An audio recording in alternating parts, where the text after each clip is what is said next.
Mateus capítulo de número 6, verso de número 10. Quem achou, diga amém. Amém. Vamos ler juntos?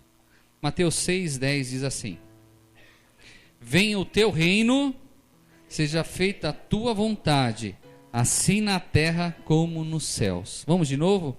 Venha o teu reino, seja feita a tua vontade, assim na terra como nos céus. Oremos. Eterno Deus e amado Pai, nesse instante irei ministrar a tua santa e poderosa palavra. É necessário nesse instante, meu Pai, que eu diminua e o Senhor cresça. É necessário, meu Pai querido, que nessa noite seu Santo Espírito venha falar com cada um de nós aquilo que deve ser ministrado nos corações. Eu sei, meu Pai querido, toda boa palavra é pronta em nossos corações, meu Pai, para nos aperfeiçoar. Ela é enviada para nos moldar, para nos confrontar e para nós melhorarmos como pessoa. Ah, Senhor, nem só de pão verá o homem, mas de toda palavra que vier dos seus lábios. Eu sei que esse livro, meu Pai querido, fechado é como qualquer livro que existe no mundo, mas ele é aberto, é o Senhor mesmo falando com cada um de nós. É um manual para a nossa vida, para a nossa caminhada. Então fale conosco, meu Pai querido, fale conosco nessa noite. É que eu te peço e agradeço em nome do Senhor Jesus Cristo. Amém. O tema da mensagem dessa noite é vontade permissiva e vontade soberana de Deus. Você pode falar isso para o seu irmão? Vontade permissiva e vontade soberana de Deus. Nós acabamos de ler parte do trecho da oração a qual o Senhor nos ensinou. Seja feita a tua vontade. E é interessante que nós aprendemos desde pequeno a fazer a oração do Pai Nosso. Ontem o Isaac na festa, ele juntou as mãozinhas aqui. Depois quando eu mostrei para ele a foto, ele começou a falar: Pai Nosso que estais no céu. Então, desde pequeno a gente, assim, no lar cristão, aprende a oração do Pai Nosso.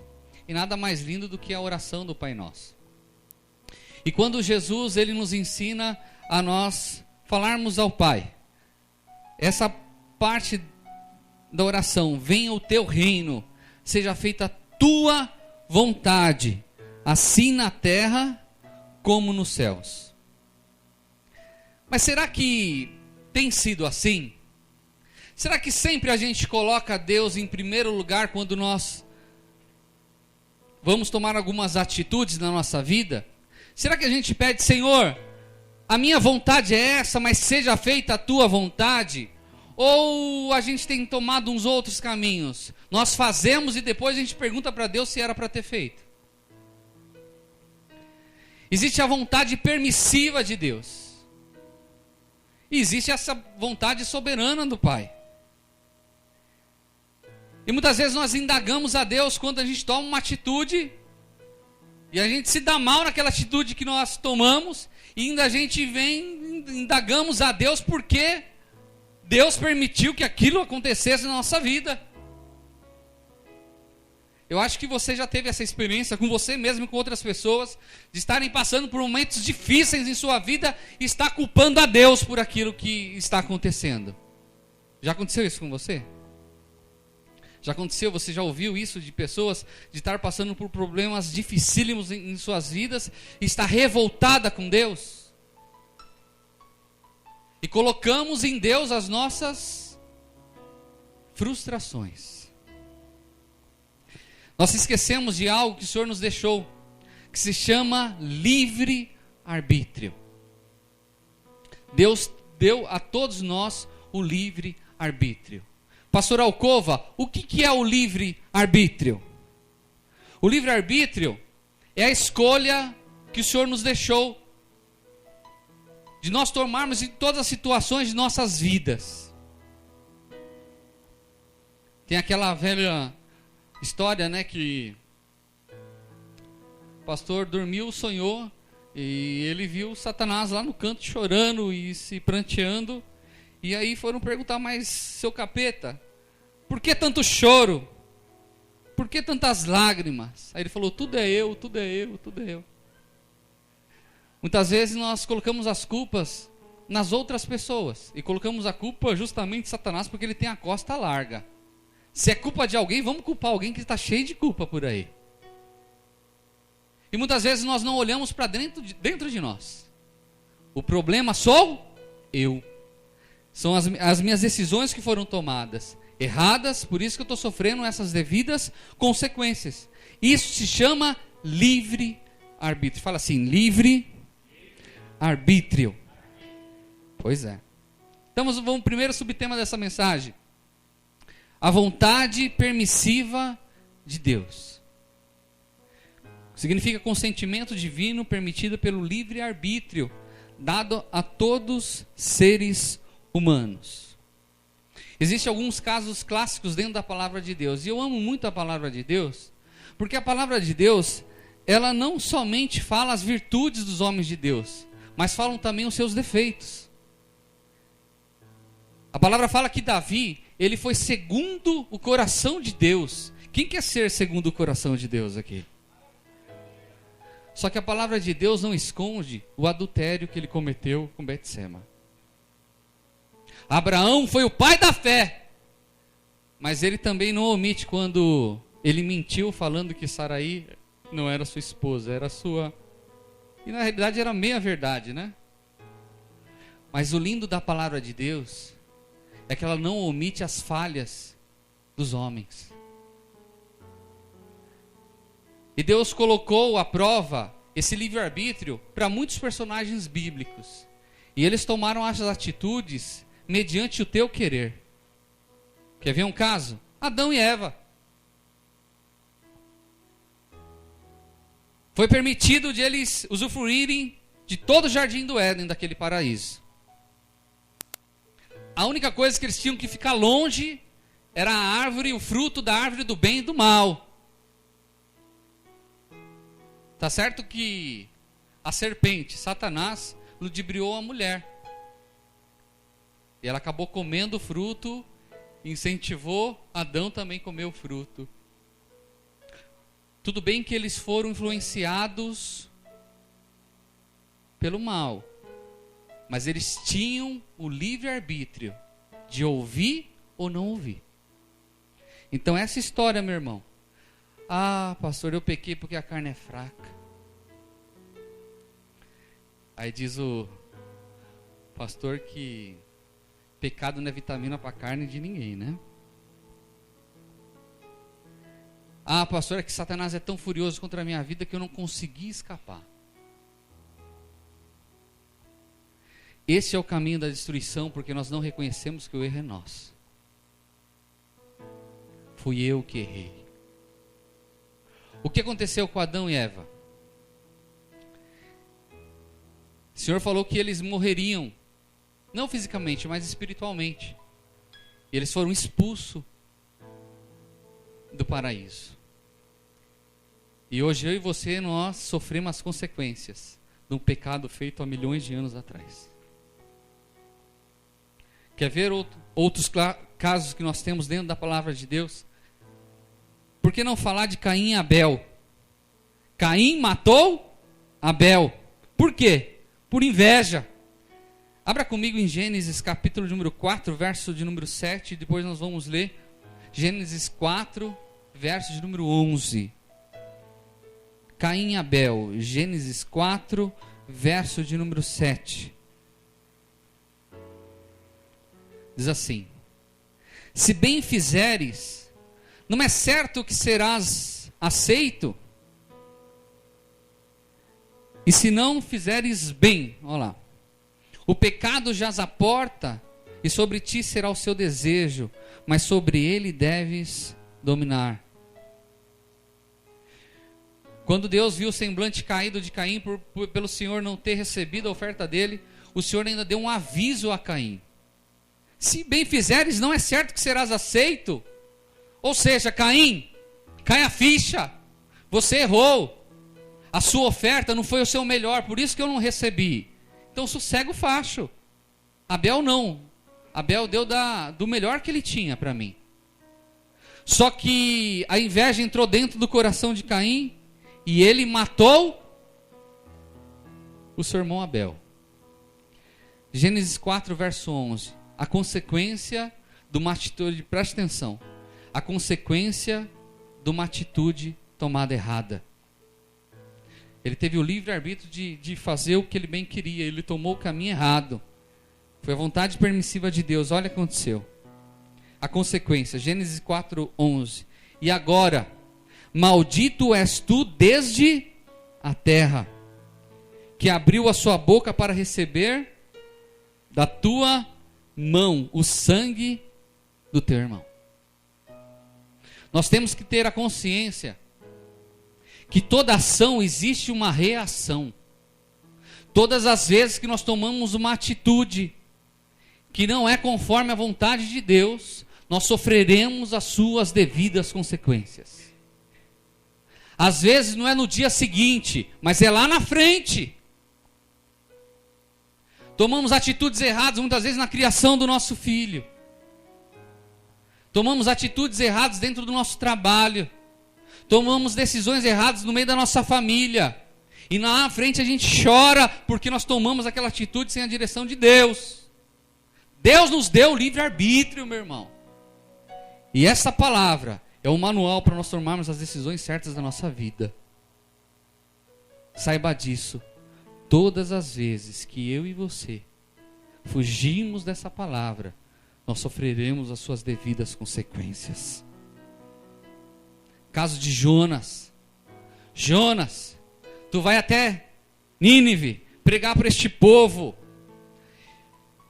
E não era à toa que Jonas não queria ir, meu irmão, para este local. Os ninivitas eram aqueles que tinham destruído os familiares de Jonas. Era um povo cruel. Ele fugiu. O que aconteceu? Ele foi engolido por um grande peixe. Até que tomou a decisão realmente, por livre e espontânea pressão, de pregoar a palavra de Deus para os ninivitas. Enfim, todos esses casos foram realizados com a vontade permissiva de Deus. E Deus, através do livre-arbítrio que deu para nós. E como já disse, muitas vezes somos confrontados por pessoas. Você já foi indagado assim, se você serve um Deus tão bom, por que há guerras em todo o mundo? Você já sofreu isso? Alguém já falou isso para você?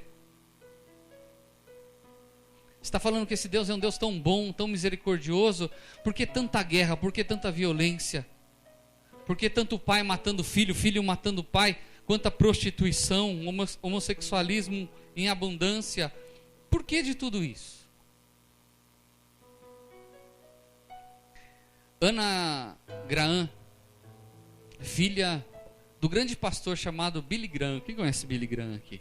Billy Graham é um dos maiores pastores que já existiu na história da humanidade.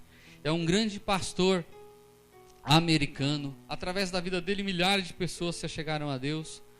Em toda eleição americana, sempre ele está na posse do presidente para orar pelo presidente. É uma pessoa muito influente no meio da sociedade americana. E algum tempo atrás, alguns anos atrás, a sua filha, ela foi num programa de TV de entrevista. E foi indagada se Deus é um Deus tão bom, tão misericordioso, porque em 11 de setembro de 2001, as torres foram atingidas e mais de 6.000 pessoas morreram. Vocês sabiam que nas torres gêmeas, a mesma altura que existia para cima, existia para baixo? Que existia tesouros, ouro e ouro embaixo? Que existem pessoas, as pessoas viraram pó, não encontraram mais nada delas, mas nem cabelo? Que Deus é esse? Deus tão bondoso, permitir que isso acontecesse. Os Estados Unidos, ele começou pelo caminho correto. Eles foram colonizados pelos ingleses. O evangelho chegou para eles desde o início. Eles começaram pelo caminho correto, mas eles se perderam no meio do tempo. Se tem um local no mundo onde o capitalismo toma conta, é nos Estados Unidos. Hoje as igrejas dos Estados Unidos são falidas. Vitalzinha e a Fernanda tiveram a oportunidade de ir para Nova York. Existem igrejas tradicionais que são pontos turísticos, porque não tem ninguém cultuando lá dentro. A Rua Azusa, onde começou o grande avivamento, dali surgiu a Assembleia de Deus, a Igreja Quadrangular, assim em diante, não existe mais porque faliu. Olha que essa mulher respondeu. Preste atenção que se eu falasse só esse texto dessa entrevista, já seria o suficiente para a gente aprender muita coisa nessa noite. A filha de Billy Graham estava sendo entrevistada no Early Show e a apresentadora Jane Clayson perguntou a ela: como é que Deus teria permitido algo horroroso assim acontecer no dia 11 de setembro? A destruição das Torres Gêmeas matando milhares de vidas. É uma pergunta perspicaz. É uma pergunta difícil de se responder. Mas olha como ela respondeu. Anna Graham deu uma resposta extremamente profunda e sábia. Ela disse: presta atenção, eu creio que Deus ficou profundamente triste com o que aconteceu, tanto quanto nós. Por muitos anos nós temos dito para Deus não interferir em nossas escolhas, sair do nosso governo e sair de nossas vidas. Sendo um cavalheiro como Deus é, eu creio que Ele calmamente nos deixou. Como poderemos esperar que Deus nos dê a sua bênção e a sua proteção se nós exigimos que Ele não se envolva mais conosco? À vista dos acontecimentos recentes, ataque dos terroristas, tiroteio nas escolas, etc.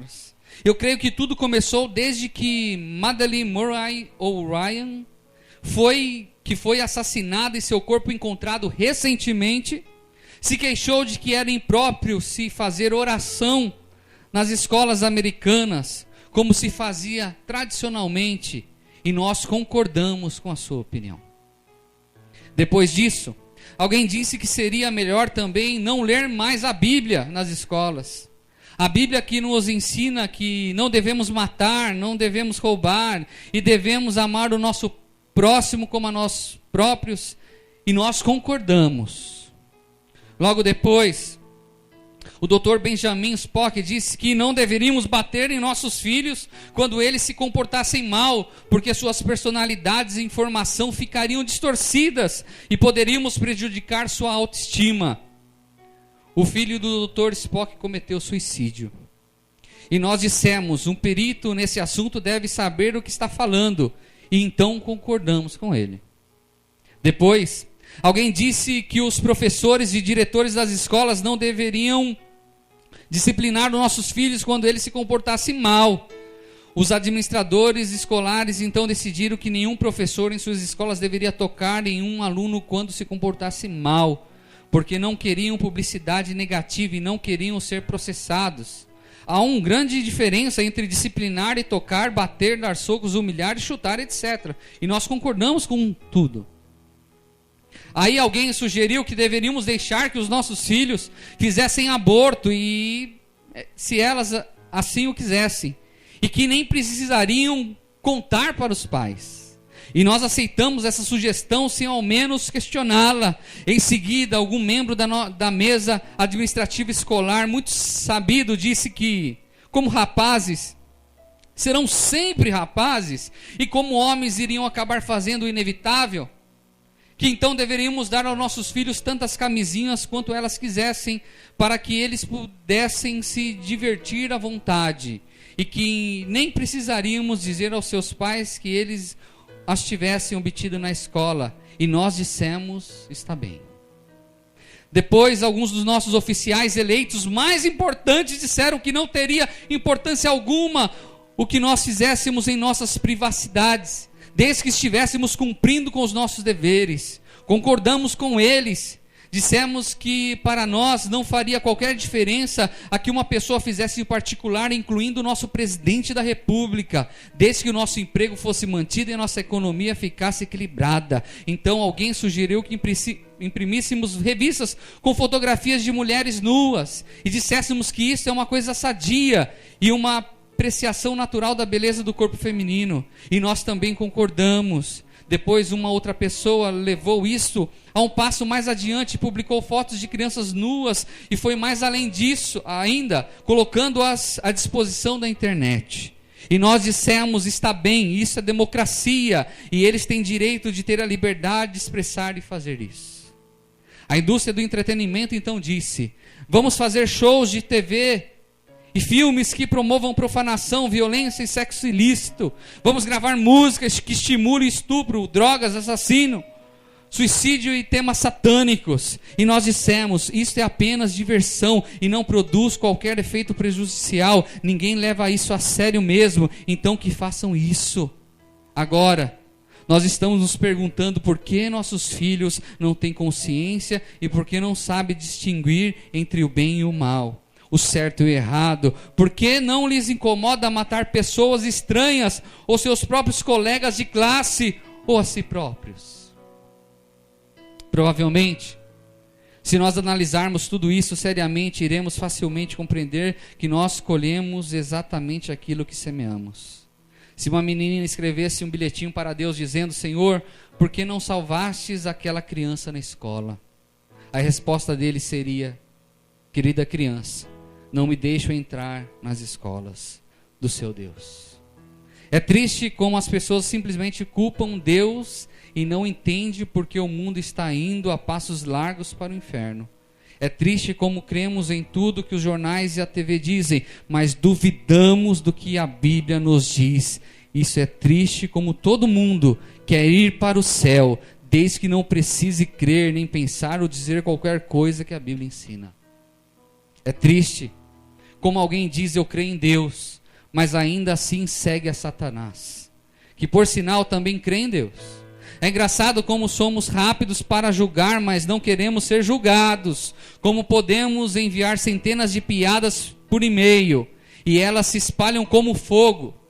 Mas quando tentamos enviar algum e-mail a respeito de Deus, as pessoas têm medo de compartilhar e reenviá-las às outras. É triste ver como material imoral, obsceno e vulgar corre livremente na internet, mas uma discussão pública a respeito de Deus é suprimida rapidamente na escola e no trabalho. É triste ver como as pessoas ficam inflamadas a respeito de Cristo no domingo, mas depois se transformam em cristãos invisíveis pelo resto da semana. O problema nosso é que a gente tem se afastado disso daqui, da palavra de Deus. Onde tem se tornado, é comum motivar os nossos filhos a ter uma vida promíscua, porque ele tem que mostrar que ele é homem desde criança. Então, quanto mais ele sair com mulheres, mais macho ele vai ser no meio da sociedade. Só que nós esquecemos que perante Deus, o ato sexual é o testemunho daquela pessoa que casou com a outra. E tem jovens que vão casar no papel, já tido sido espiritualmente casado com dezenas de mulheres. E quantos traumas ocasionou e tem ocasionado na mente da pessoa. E para a gente é normal, porque a nossa sociedade hoje é mais liberal. A palavra de Deus já não tem mais autoridade sobre nós. Achamos que pornografia não tem problema, porque tem que a beleza da mulher sendo mostrada, então isso não tem problema nenhum.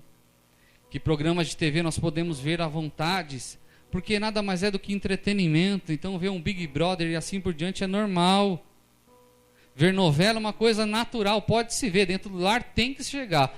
O autor escreve só sobre traições. Sempre numa novela tem traição de um para com o outro. O mal sempre se dá mal no final. Só são exemplos terríveis para a família e nós achamos que isso é normal. E deixamos entrar dentro do nosso lar. E aí depois não percebemos porque a situação tem se agravado. É vontade permissiva de Deus, Deus permite, mas as consequências virão.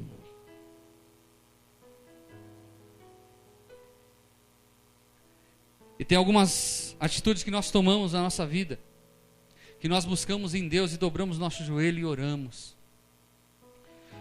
Só que muitas vezes nós estamos pedindo a Deus algo que Deus já falou não para nós. E a gente persiste naquilo em oração. Tem um caso de um pastor. Esse pastor, ele namorou com a sua namorada, que logo depois foi ser a sua esposa, mas eles terminaram o namoro. E Deus falou que não era para ele casar com ela. Durante um ano ele orou por essa mulher.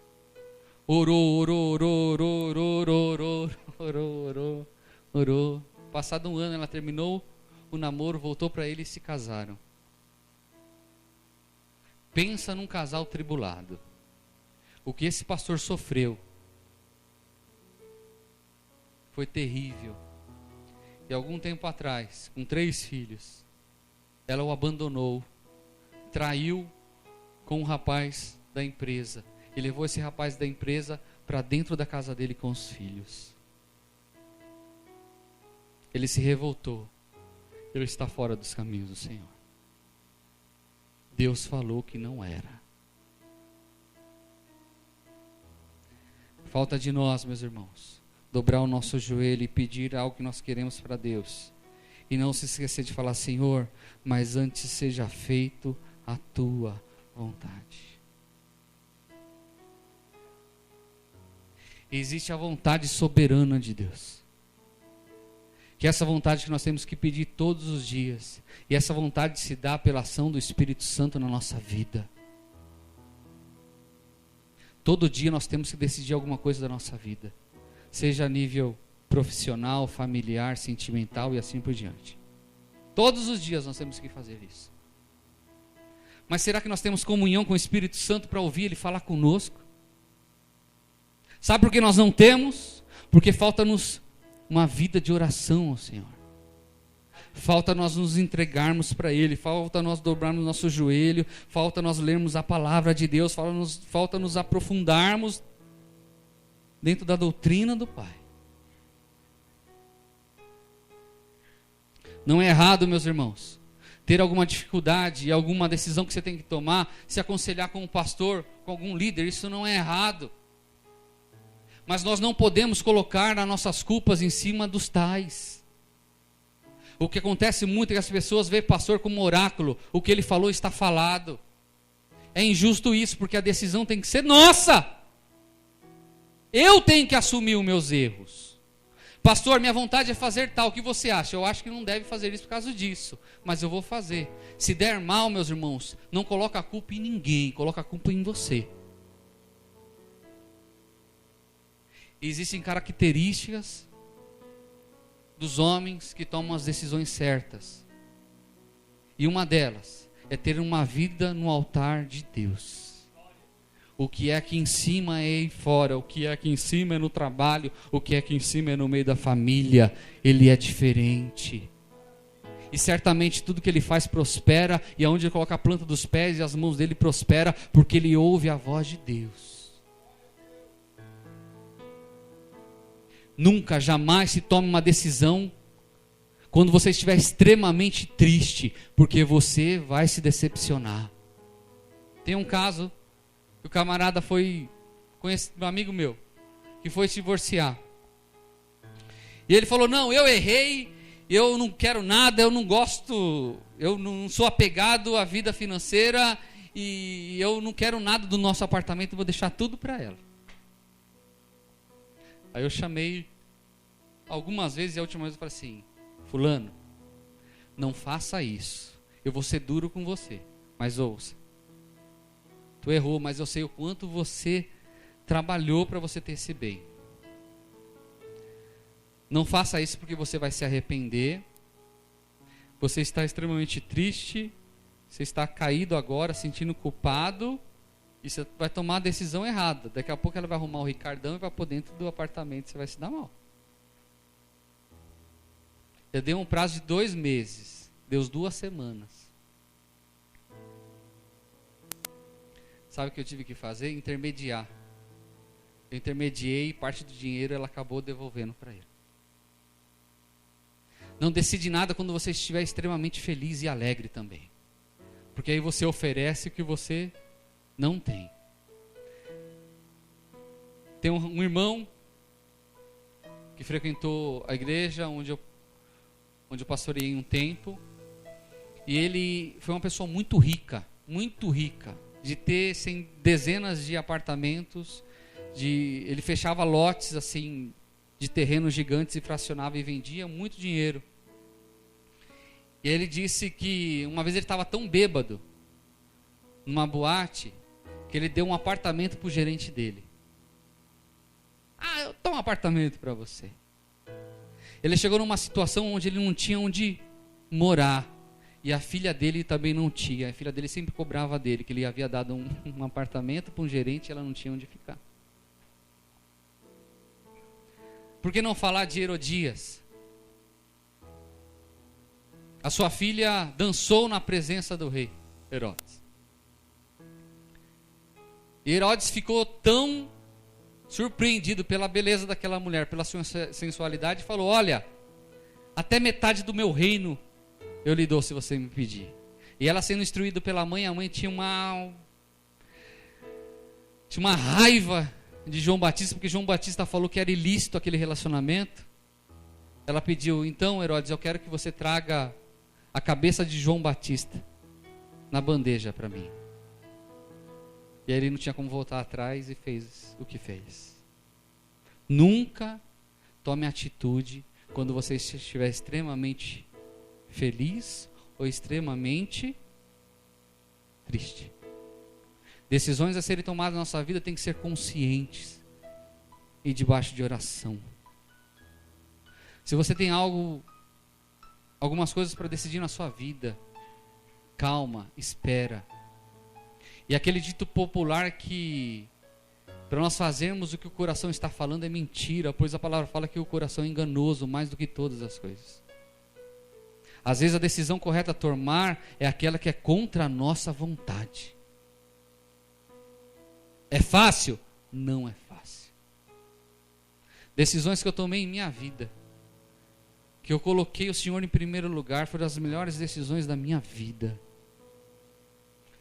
Há quase 6 anos atrás a gente tinha a decisão de cada um para ir para o seu canto e a gente iniciar a obra Avivamento em Cristo. Era mais fácil cada um ir para o seu canto. Era mais fácil, eu morava na Vila Medeiros, tinha igrejas lá perto, e eu com minha esposa e meu filho Lucas, a gente congregar em alguma igreja lá perto, seria muito mais fácil para a gente. E os irmãos também. Mas nós ouvimos a voz de Deus e decidimos começar um ministério contra tudo e contra todos. E hoje a Igreja Avivamento em Cristo está firmada na rocha que é Jesus Cristo, e centenas de almas têm sido abençoadas. São decisões que cortam a nossa carne, mas fazem a vontade de Deus sobre a nossa vida. Oh, aleluia. Eu sinto a presença do Senhor no meio de nós. O Espírito Santo hoje falou comigo, meu irmão. E hoje eu fiquei em casa para eu estudar a palavra. E até ontem à noite Deus não tinha me dado nada. E eu já fico apavorado, porque é fácil hoje a gente digitar lá no Google esboço de pregação. Vem centenas ou milhares de esboços de pregação. Você escolhe uma. Só que o ministro do Evangelho, ele tem que saber o que tem que ser ministrado naquela noite para aquele público. Então eu tomo muito cuidado para ouvir a voz de Deus. E hoje Deus falou comigo pela manhã. Sabe por quê?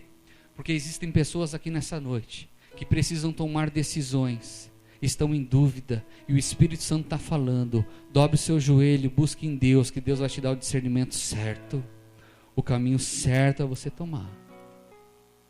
Eterno Deus e amado Pai, nós ouvimos a Tua santa e poderosa palavra nessa noite. Senhor Jesus, nós temos muitas vezes tomado decisões erradas em nossas vidas e temos sofrido as devidas consequências. Senhor, nós estamos fazendo, meu Pai querido, algo totalmente errado, que é colocar, muitas vezes, meu Pai querido, a nossa vida na frente do Senhor. Temos se esquecido de dobrar o nosso joelho e perguntar ao Senhor se é a Tua vontade de fazermos tal coisa. Senhor, que nós deixemos de ser carnais e sejamos mais espirituais. Que confiemos mais na Tua palavra, meu Pai querido, nos Seus conselhos. Pode ser que sejamos caretas para o mundo, mas que sejamos santos para o Senhor e separados para Ti, Pai. Nós queremos agradar ao Senhor em todo o tempo, Pai. Não queremos estar em roda de pessoas e essas pessoas queiram se agradar pelo nosso palavreado, meu Pai. Não queremos ser agradados pela nossa lascívia, mas não queremos ser agradar ao Senhor, Pai. Então que nós façamos a Tua vontade soberana, pois a Tua vontade é boa, perfeita e agradável sobre as nossas vidas. Que as decisões a tomarmos, meu Pai, nós venhamos dobrar o nosso joelho, e Seu Santo Espírito venha falar conosco, não aquilo que queremos ouvir, mas aquilo que é do Senhor, Pai. Então que tenhamos uma vida no Teu altar, que não venhamos orar só quando nós queremos algo de Ti, mas nós venhamos buscar a Tua presença, por único fato de o Senhor ser o nosso amigo, e queremos comunhão contigo, para que o Teu nome seja exaltado, Pai. Visita cada vidinha aqui nessa noite, que o Seu Santo Espírito possa ser falado com cada um. Visita aqueles que ouvirão, meu Pai, essa mensagem através do Facebook, através do YouTube, meu Pai, através de outros canais de comunicação, para que o Teu nome seja exaltado, Senhor. É que eu te peço e agradeço em nome do Senhor Jesus Cristo. Amém, Senhor. Vamos aplaudir bem forte ao Senhor Jesus.